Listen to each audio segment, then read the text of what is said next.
आप सबका बहुत बहुत स्वागत। साथियों, इंडिया गठबंधन अपना पहला चुनाव लड़ने जा रहा है, पहला मैच खेलने जा रहा है। 18 जनवरी को होने वाला चंडीगढ़ मेयर चुनाव कोई आम चुनाव नहीं है। यह इस देश की राजनीति की तकदीर, तस्वीर, दशा और दिशा बदलने वाला चुनाव है। और यह चुनाव हमारा मानना है कि आने वाले 2024 के लोकसभा चुनाव की नींव रखेगा। इंडिया गठबंधन बतौर गठबंधन पहली बार चुनाव के रण के मैदान में भाजपा का सामना करने जाना है। और यह चुनाव इंडिया बनाम भाजपा के पहले मैच के पहले चुनाव के नाम से जाना जाएगा। हमारा यह मानना है कि इंडिया गठबंधन पूरी मजबूती से चंडीगढ़ मेयर चुनाव लड़ेगा और एक ऐतिहासिक निर्णायक जीत दर्ज कराएगा। आप इस चंडीगढ़ मेयर चुनाव को कोई साधारण आम चुनाव मत मानिए। यह एक ऐसा चुनाव है जिसमें पहली बार मुकाबला सीधा इंडिया बनाम भाजपा होने जा रहा है। और हमारा यह मानना है कि जीत दर्ज कराने के बाद इंडिया गठबंधन का यह जीत रूपी रथ चंडीगढ़ तक ही सीमित नहीं रहेगा। यह कश्मीर से लेकर कन्याकुमारी और मणिपुर से लेकर मुंबई तक जाएगा। जब जब टीम इंडिया का सामना देश की, दुनिया की किसी भी टीम से हुआ, हमेशा भारतवासियों ने टीम इंडिया को जिताया। हमारा यह मानना है कि 18 जनवरी के चंडीगढ़ चुनाव में भी भारतवासी एकजुट होकर इंडिया को जिताएंगे। और इस चुनाव के उपरांत स्कोर कार्ड होगा इंडिया 1 भाजपा 0। हमारा यह मानना है कि इंडिया गठबंधन की 18 जनवरी को होने वाली क्लीन स्वीप के बाद यह एक 2024 के लोकसभा चुनाव के लिए आगाज होगा। मैं फिर से दोहरा दूं, इंडिया गठबंधन का भाजपा से पहला मुकाबला, इंडिया गठबंधन का भाजपा से पहला मुकाबला जो 18 जनवरी को होने जा रहा है, यह 2024 के लोकसभा चुनावों का आगाज होगा, कर्टन रेजर होगा। और यह एक टोन सेट करेगा कि आने वाले जो भी चुनावी मुकाबले होंगे इंडिया बनाम भाजपा, उसके क्या नतीजे होंगे। मेरा यह मानना है कि यह एक और बड़ी चीज साबित करेगा। वो यह है कि जब इंडिया गठबंधन मिलकर चुनाव लड़ता है तो 1 और 1 2 नहीं, 1 और 1 11 होता है। यह चंडीगढ़ का 18 जनवरी का चुनाव सिद्ध करेगा। और इसके संदेश, इसका मैसेज, जो जीत का, इंडिया गठबंधन की जीत का मैसेज होगा, यह देश के कोने कोने तक पहुंचेगा। लोगों को जो आज एक तानाशाह निकम्मी भाजपा सरकार से मुक्ति चाहिए, उसकी एक आस लोगों के मन में जगाएगा कि अगर इंडिया गठबंधन एकजुट होकर चुनाव लड़ता है तो इंडिया गठबंधन ही वो चुनाव जीतता है। और इंडिया से जो जो टकराएगा वो चूर चूर हो जाएगा। ये मैसेज इस चुनावों से अवश्य निकलेगा। 18 जनवरी को चंडीगढ़ में भारतीय जनता पार्टी की जो आज निकम्मी और तानाशाह बादशाहत है, उससे चंडीगढ़ के लोगों को छुटकारा मिलेगा। इंडिया गठबंधन वो छुटकारा दिलाएगा।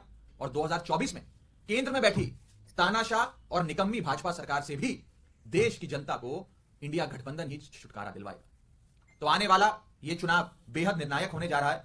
और हमारा यह मानना है कि इंडिया गठबंधन का पहला मुकाबला, पहली चुनावी फाइट जो भाजपा से 18 जनवरी को होने जा रही है, ये 2024 के चुनाव का आगाज करेंगी।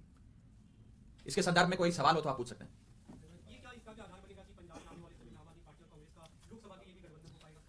देखिए, इंडिया गठबंधन एक ऐसा गठबंधन है जिसमें देश की तमाम पार्टियों ने, राजनीतिक दलों ने, राजनेताओं ने अपनी व्यक्तिगत महत्वाकांक्षा और अपनी व्यक्तिगत मनभेद दरकिनार कर साथ आने का फैसला लिया, देश हित में फैसला लिया।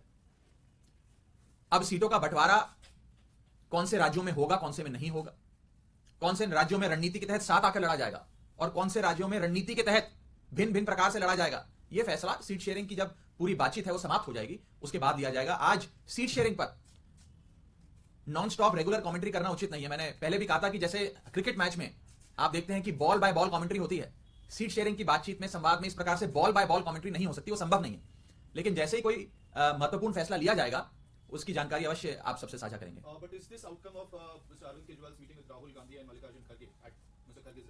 देखिए, मेरे नेता और दिल्ली के मुख्यमंत्री आदरणीय अरविंद केजरीवाल जी की एक बहुत ही महत्वपूर्ण बैठक कांग्रेस के राष्ट्रीय अध्यक्ष मल्लिकार्जुन खड़गे साहब और कांग्रेस पार्टी के बड़े नेता राहुल गांधी जी के साथ हुई। बैठक बहुत ही महत्वपूर्ण है। उसमें कई विषयों पर चर्चा हुई और साथ आकर चुनाव लड़ने का जो संकल्प है वो और मजबूत हुआ।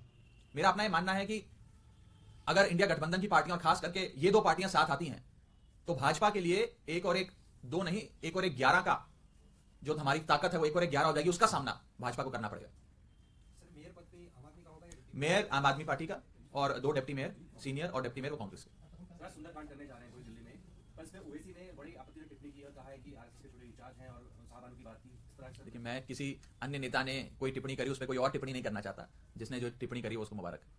लेकिन सर उन्होंने कहा है कि सबको उन्होंने ये कहा कि आरएसएस का छोटा इंचार्ज है। जैसा कि मैंने कहा, कोई शख्स कोई टिप्पणी कर रहा है उस पर मैं टिप्पणी करूं, मुझे मैं इन सारी चीजों से बचता हूं। मैं एक उन्होंने ये बात दोहराई, आप लोग कैसे उन्होंने कहा कि 22 जनवरी को प्राण प्रतिष्ठा का जो कार्यक्रम है उसकी वजह से आप दिल्ली में नहीं, सुंदरकांड हम तो मैं बस इतना ही कहना चाहूंगा कि अरविंद केजरीवाल जी प्रभु श्री राम के परम भक्त हैं और वे अपने जीवन का कोई भी बड़ा काम है या कोई नए काम की शुरुआत करते हैं तो बजरंग बली के और प्रभु श्री राम के चरणों की धूल अपने माथे पे लगा के करते हैं। उन्होंने दिल्ली में श्रवण कुमार बनके हजारों बड़े बुजुर्गों को तीर्थ यात्रा करवाई। उन्हें वाराणसी से लेकर दरबार साहब से लेकर अजमेर दरगाह शरीफ तक हर जगह मत्था टकवाया, वहां पे उनके दर्शन करवाए। और मैं किसी अन्य नेता द्वारा अरविंद केजरीवाल जी पर लगाए गए आरोप या इस पर टिप्पणी करना उचित नहीं समझता। मुझे नहीं लगता कि हमें किसी और नेता से सर्टिफिकेट लेने की आवश्यकता है। लेकिन राघव जी, क्या आप लोग कोऑप्ट भी कर रहे हैं या एक तरह से काउंटर करने की कोशिश कर रहे हैं बीजेपी का जो राम मंदिर और प्राण प्रतिष्ठा पे narrative? मैंने जो जवाब देना था मैंने दे दिया इस विषय क्या पे। फॉर्मल इन्विटेशन आ गया है राम मंदिर? मेरे अभी मुझे ऐसी कोई जानकारी नहीं है और जैसी कोई जानकारी आएगी आपको बताएंगे। अगर आता है तो जाएंगे क्या? जब आएगा तो आपको बताएंगे। 18 का संबंध भी है सर। उस पर भी वकीलों से चर्चा हो रही है।